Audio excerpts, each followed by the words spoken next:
And it's really lovely that you're here with us today, Kimberly, at the Researcher's Desk. I have the honor of hosting this session, and we're going to be talking about the book Under the Sky We Make. This is written by Kimberly Nicholas, who's here with us today, and it's about how to be human in a warming world, which she wonderfully dedicates this book to the year 2030. And I quote, "I hope we did right by you." And it's a beautiful dedication. And I hope in 2030, we're looking back on how this book changed some of the things we do and made 2030 a better year.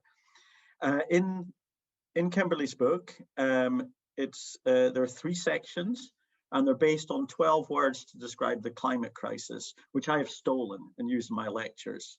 It's warming, it's us, we're sure, it's bad, we can fix it. The elegance of that simplicity underpins what, if you have already read the book, you'll agree is a fantastic book. And if you haven't, the next task is to make sure you get a copy. So I really love this book. When I read it, I felt much less alone. There were times when I read it, I felt real happiness. Sometimes I even laughed.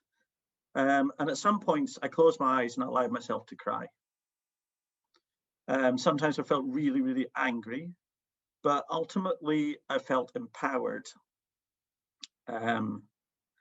I want us to take this time to ask Kimberly to share just a few of the treasures from her book with us.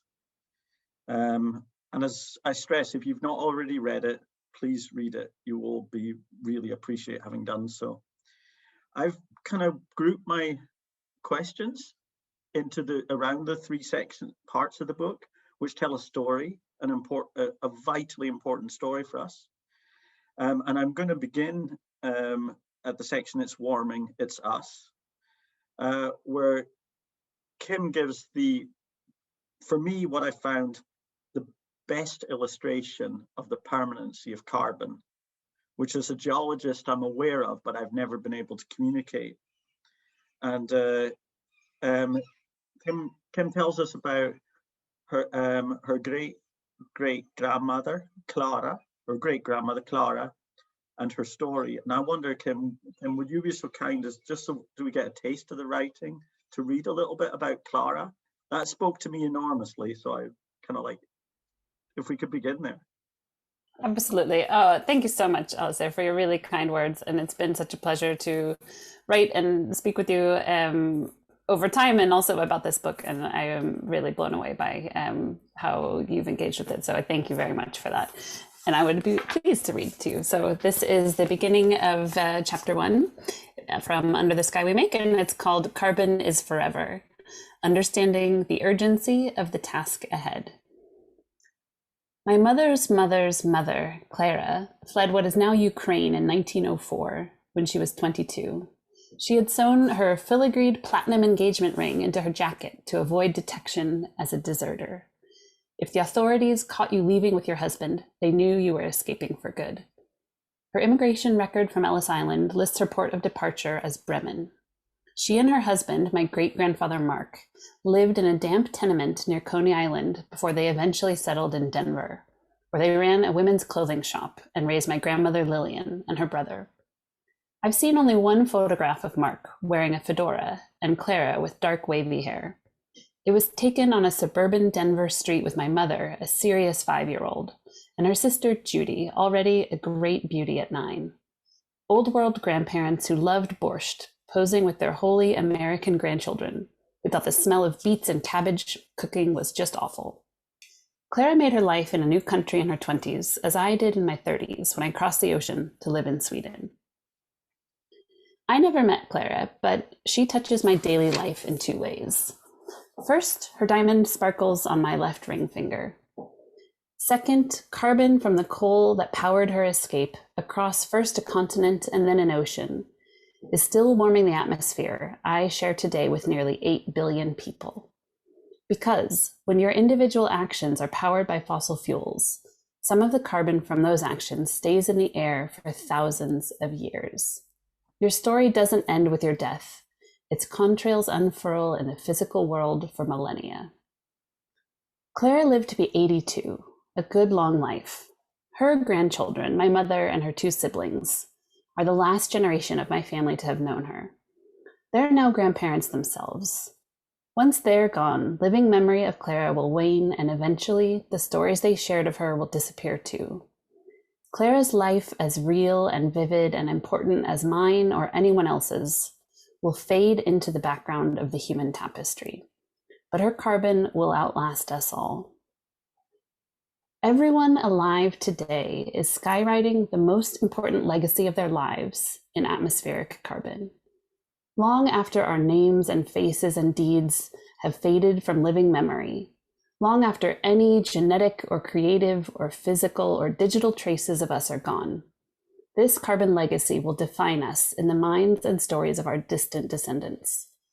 It will literally define the terms of their lives, where they can live, how they can make a living, what kind of civilization and nature surround them. We will be remembered for our carbon legacy by far more people than we'll ever share a meal with or know by name. Thank you very much, Kim. I think everyone here will understand why I asked Kim to read that passage. It speaks to me directly. My great-grandmother also escaped from the Ukraine at the same time on a ship across the Atlantic. Her name was Luba. I know almost nothing about her, but that image of the carbon being forever is imprinted on my mind in that passage that Kim wrote.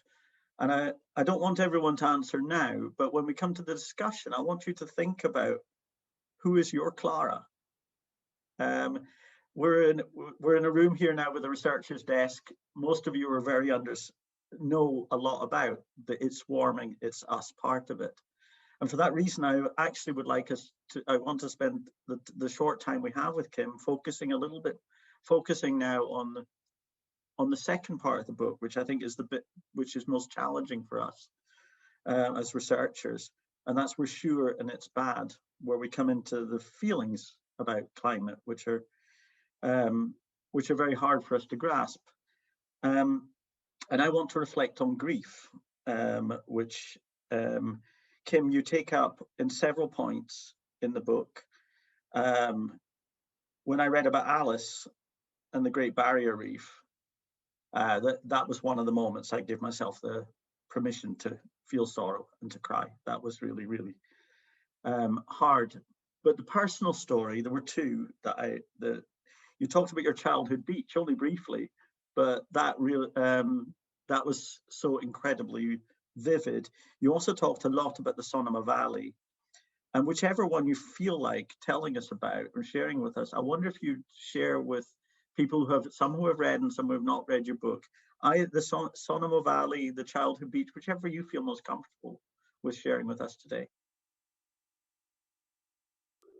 Absolutely. I have to pick Gualala, which is the beach that I grew up going to all throughout my childhood. And the reason is a former student of mine who is now doing a PhD at Stanford, where I did my PhD, posted on Instagram yesterday that he is in Gualala. So he's a very talented photographer and had taken a beautiful picture on a trail maybe a kilometer away from the beach that I wrote about. And it was just so striking to see it and to think about it. It's been such a long time since I've been there, and I wonder what it looks like now.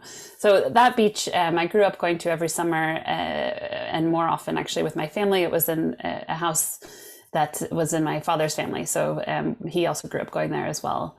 And I have a lot of important memories of spending time with family and some close friends there.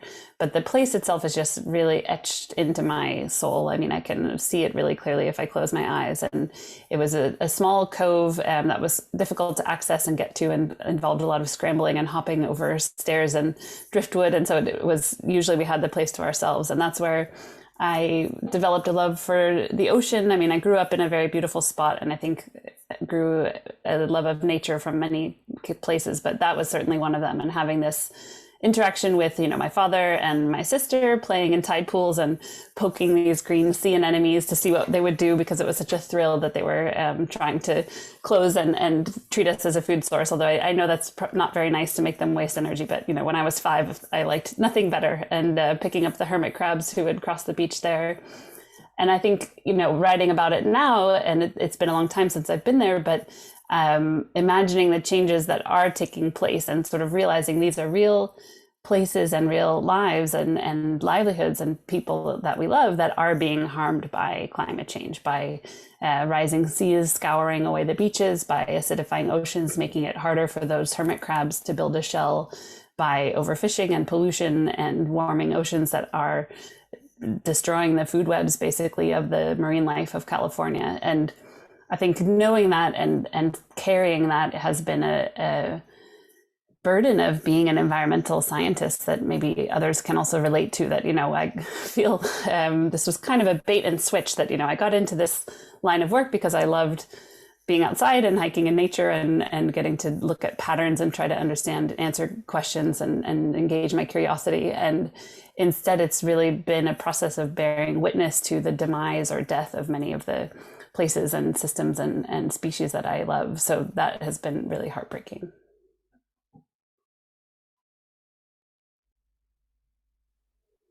Thank you, Kim. I'm glad you took the beach. Although I would also be glad if you'd taken Sonoma Valley. When the beach spoke to me, and as did the Sonoma Valley, because it made me think of my own childhood and the places that are gone. You also wrote about Kebnekaise and the not getting to the top, and now you never can because it's not there anymore. Because I don't know how many of you in the audience know, but the Kebnekaise is Sweden's highest mountain, and the highest top is no longer the highest because the glaciers melted away. But I think back to the Cairngorms, which is the mountains I grew up with as a child, and I would go there skiing, and I remember we would ski there in June.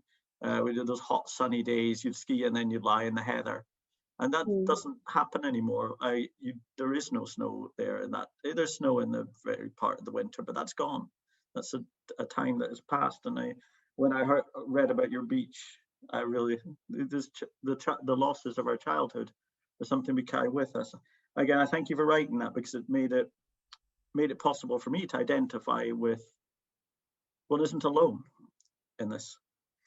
I want to move on to another section in the same part of the book about being Cassandra. And this is and I reflected on this section, and because it speaks to us about speaking clearly about the climate crisis. As many of you know, I'm the vice director of a research center. And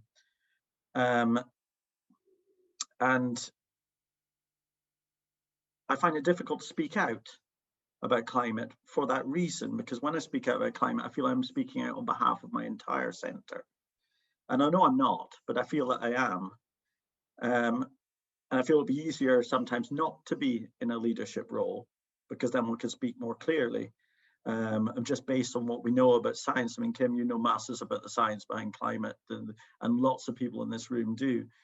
What I reflect on, Kim, is how do we reach a world where people in high up positions, directors of academic centers, directors of myndigheter, can speak clearly about the climate crisis? Well, thank you for sharing that. And I appreciate that this is difficult territory to navigate.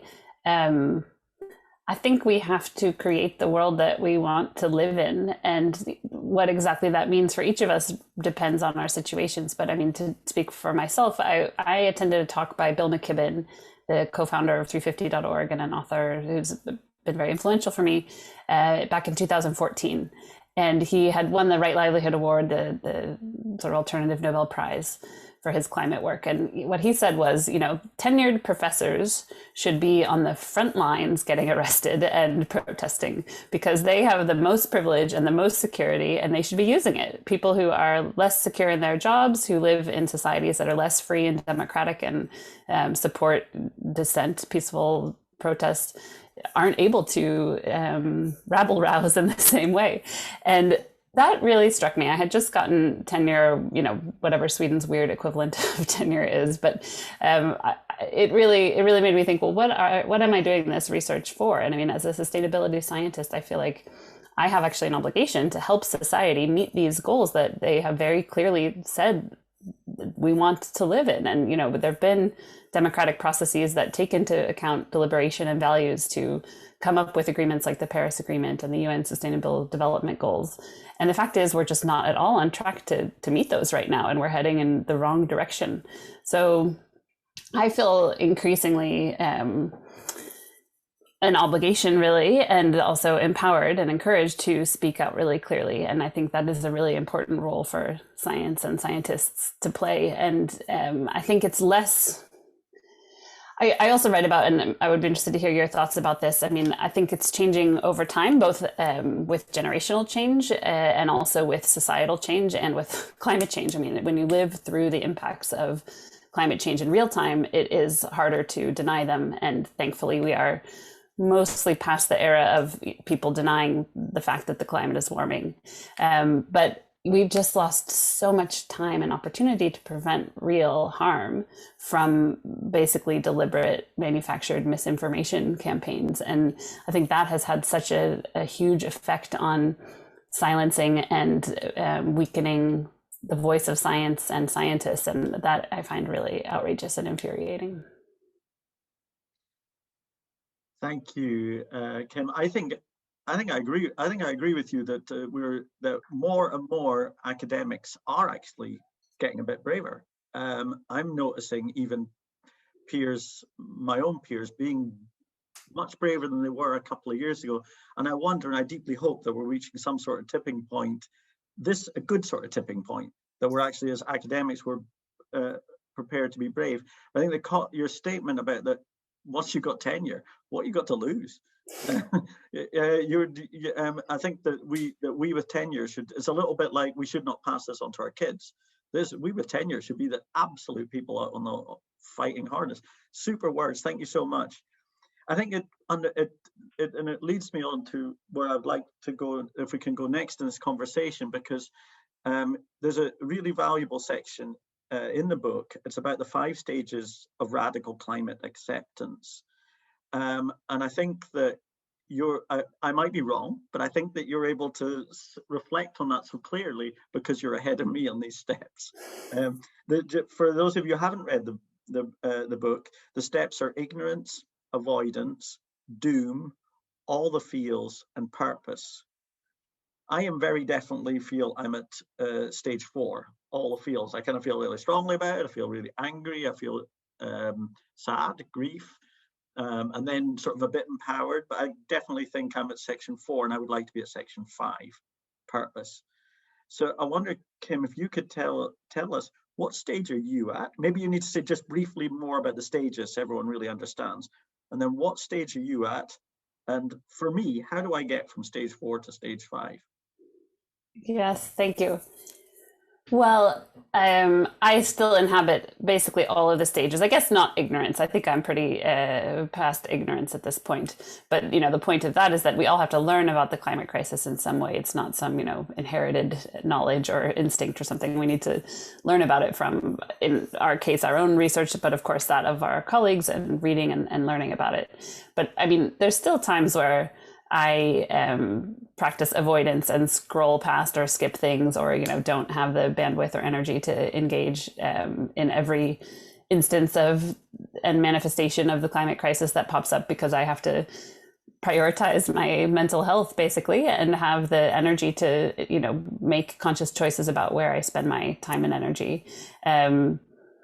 Doom is still present. I mean, I don't think that's something that you completely eliminate, but I mean, my goal in sort of framing it this way as these stages is to say that it's not the end, that the crisis is real and serious, and there are real losses and tragedies from it, and we should acknowledge that, and we don't gain anything by not acknowledging that or trying to avoid that. But as basically the way out is through all those feelings. But I guess I want to clarify, it's not like, unfortunately, you don't just get to feel the feelings once, and then once you've felt them enough, you're done with them, and you land on the cloud of purpose and sit on the mountaintop forevermore. I don't have the answer for how to do that, so I don't think it works that way.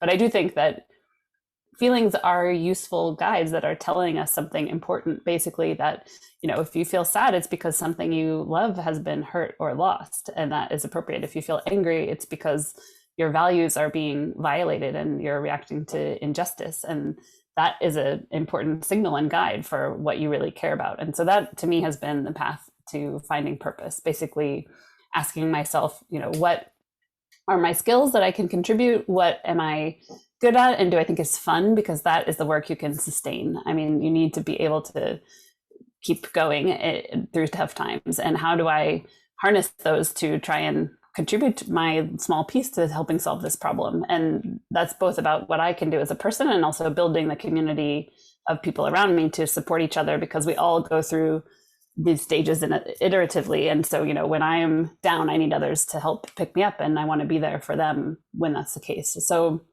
I think reflection on, where is it that you want to contribute, and is it through mentoring and guiding an institution? Is it through your own writing and speaking, your own research, collaboration with others? What gives you energy, and following that. And I guess my final thought is that in my experience, it has to be, which is very frustrating, but it has to be, the process itself has to be inherently rewarding, because we don't, unfortunately, have a guarantee of outcomes. So if we're only focused on outcomes, I need to do X, Y, Z, or reach X many people, or whatever. I mean, I write that basically my mission is keeping carbon out of the atmosphere. I feel like that's the most meaningful metric for how I'm trying to make the world a better place.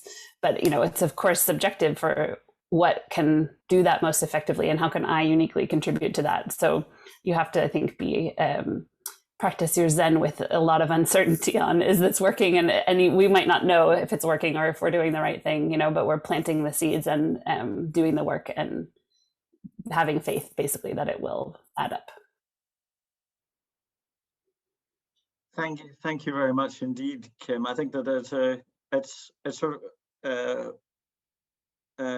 nice for me to hear I can be at multiple stages at the same time. That was really, really helpful. And the planting the seed is something we all need to agree. Something we all need to take on board, because the work we will do, we will not see the rewards. If we go back to Clara, the carbon is still there, but we can create the rewards for future generations and future species, and that is an enormously valuable and important goal. That's really great. Thank you so much. I'm going to, just because there isn't an enormous amount of time, I'm going to go, I could discuss the middle part of your book for the rest of the day, but I know that I've got 30 minutes to interview, so I want to move on to the last part, which is We Can Fix It. And I want to take, it's a massively amazing section, We Can Fix It, and it's really tangible. I recommend, again, everyone to read it. It's got lots of solutions. I'm going to take one where I find difficult, because I don't know what to do myself. One of the things you'll find when you read it for an individual is just nice and simple. There are three: fly less, drive your car less, eat less meat, and emphasis on less again, not necessarily never, but less. And that's really, it's just so rewarding. And also to look at the big things, the things that actually have a big impact on carbon. But a challenge which I find super hard, and I know that you will also, Kim, is that a light in here that turns off. My family comes from Scotland, and since Toya and all her wonderful people have made me understand that climate change is like real. It's a geological crisis. It's not just some fancy Keeling curve that's a curiosity. I've chosen to do my best not to fly. And normally I can go by train to Scotland, but because of the pandemic, that flying might be the only option to see my mum. And my mum is elderly, and seeing my mum might not be possible forever onwards. And I think about this because this must be something you battle with, Kim, because your family's in America, and it could, pandemic or no pandemic, you're not going to take the train there. It's not going to happen. How do you handle it emotionally? I mean, you must visit your parents, you must visit your family. How do you not feel guilty? Because I do, and then I feel that I shouldn't feel guilty, and it gets all confusing. How do you do it without being too hard on yourself? And yeah, I don't know, it's a bit of a vague question because I feel kind of vague about it. I don't really entirely know what I'm asking, but over at you, Kim, before I...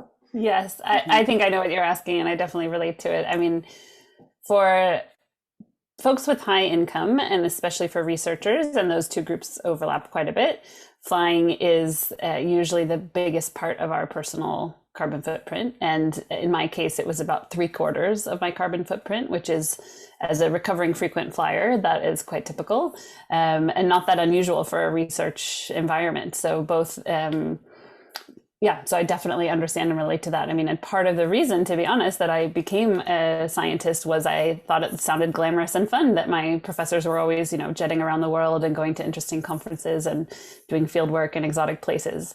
So it's been a process for me, basically. So I wasn't thinking about the climate implications when I applied for faculty jobs. I finished my PhD. I applied for 66 jobs over 3 years. I got this one in Lund, and I'm from California, so my family is across an ocean, quite far away. And in my decision, I did weigh that factor somewhat, but I also, thought, okay, I'll just, flights are pretty cheap, and I've lived, in other parts of the US before, and then I still see my parents regularly, so this will kind of work out.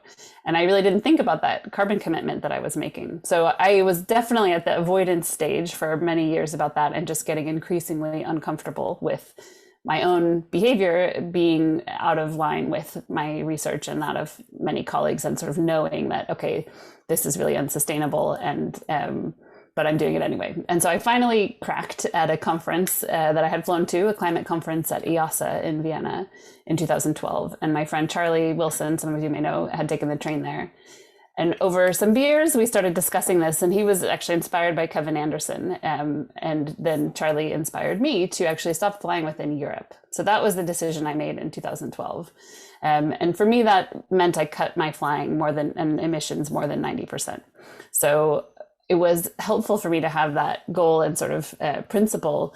Okay, I'm not going to fly within Europe. So if I get invited to do something or have an opportunity, I'll have to go overland. I know it will take more time. Therefore, it needs to be more valuable, and I need to make better use of the trip and the journey, as well as contribute, and get value out of the whole endeavor, as opposed to like, going somewhere for an hour to give a talk for an hour or something like that.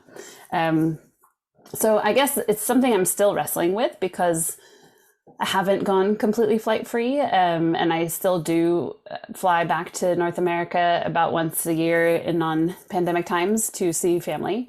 And I know that that's unsustainable. And I mean, to be on track to meet my dedication of this book to 2030 and do right by 2030, we all need to be around 2.5 tons per person per year by 2030. And, my flight to California and back is more than that alone. So the math doesn't add up. But it's something that I'm working on. And I guess, I've gone sequentially. I've made a big step and a big reduction, and I'm trying to figure out how to reduce further. And my husband and I actually have a plan to sail across the Atlantic as a goal. And we're scheduled to take sailing. We started taking sailing lessons in 2019. We're scheduled to last year, and nothing in 2020 happened as planned. But that is something we're working towards. So I agree that it is really difficult, and those love miles are kind of the one thing that is really hard to substitute. Otherwise, with what we get out of travel, I think there's so many ways to get it through slow travel, through more local travel, whether it's adventure or collaboration or developing relationships with people in places. We can do all that without flying. But if we put ourselves across the globe from loved ones, that is really hard to substitute. So I agree that that's a tough one. Thank you again, Kim. And this is for me, one of the things again that speaks out from your book, it's the you share with us who you are. You share with us what you are able to do.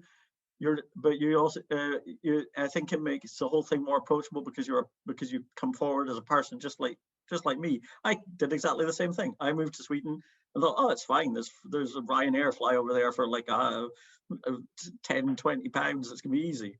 I didn't think of any of this, and I really, really understand exactly where you are. And I was totally avoidance, and at that point. So again, I thank you. I know I'm now overstepping my time, but I'm going to take the liberty anyhow of asking us to close our discussion on the topic of cathedral thinking. Now, this is the way the book ends, and it's a concept I reflect on a lot after having read it. And I think when I think about cathedral thinking, I get such a direct visual. And I think for some reason or other, I think of the cathedral in Cologne. I have no idea why it's the cathedral in Cologne, but I do. And I imagine the people laying the bricks in that cathedral that would never see it complete. And I think of the climate crisis that we're in today, and us laying the bricks in the mortar of carbon reductions that we will never see the result of.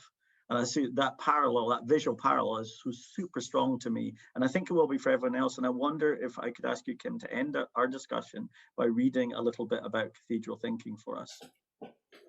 Absolutely. And I love that cathedral in Cologne, and it's right next to the train station. So it's very nice to visit when you have a transfer at 6 a.m, whatever it is. I will just say, before I read this very short passage, one thing that pleasantly surprised me in writing and researching this book was some recent research showing that actually we will see, if we actually make the changes that are necessary, we will start to see temperature stabilize relatively quickly. So when I was in grad school, we had the misunderstanding that even after emissions go to zero, there will still be a lot more warming locked in. And one of the few pieces of good climate news that I can think of in recent memory is new studies showing that that is unlikely to be the case, that actually once emissions go to zero, we're likely to see temperatures stabilize relatively quickly. So we can actually see that, but as it doesn't undermine the point of the importance of future generations. But current generations also matter a lot and will benefit from it. So cathedral thinking. Each morning I walk to work. I pass a cathedral built almost 900 years ago. Thousands of people contributed to building something beautiful they would never live to see finished. History has forgotten their names. Local legend says the cathedral was built by a giant named Finn. In today's 24-hour news cycles and clickbait wars, it seems impossible to imagine a project that would capture and sustain and renew the energy of so many generations. But in Barcelona today, a great cathedral is rising. A man with a love of geometry and myth imagined something no one else thought possible. Antoni Gaudi helped build the foundation in his lifetime. He hung bags of sand from strings to work out the weight bearing of the arches he would not live to see built. 5 generations ago, he imagined the rainbow stained glass windows whose beauty makes my heart ache. When I visited La Sagrada Familia Basilica, the sacred space was full of the whine and buzz of power tools, building the dead man's dream, now also the dream of many who came after him. It is due for completion in the next decade, 100 years after its architect died. And for untold generations after that, people can stare and wonder at this space that merges nature and mathematics to make something both human and sublime. Climate stabilization is our generation's cathedral to build. Instead of bricks and mortar, our cathedral must be built from life itself, harnessing regeneration to leave a thriving, living world and a good life for ourselves and for future generations as the mark of our time on Earth. We need cathedral thinking to stop climate change. Collectively working toward a transcendent purpose we may or may not live to see accomplished, but that will outlive us all. Thank you.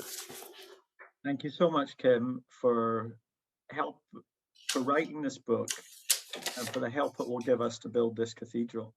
Thank you very much.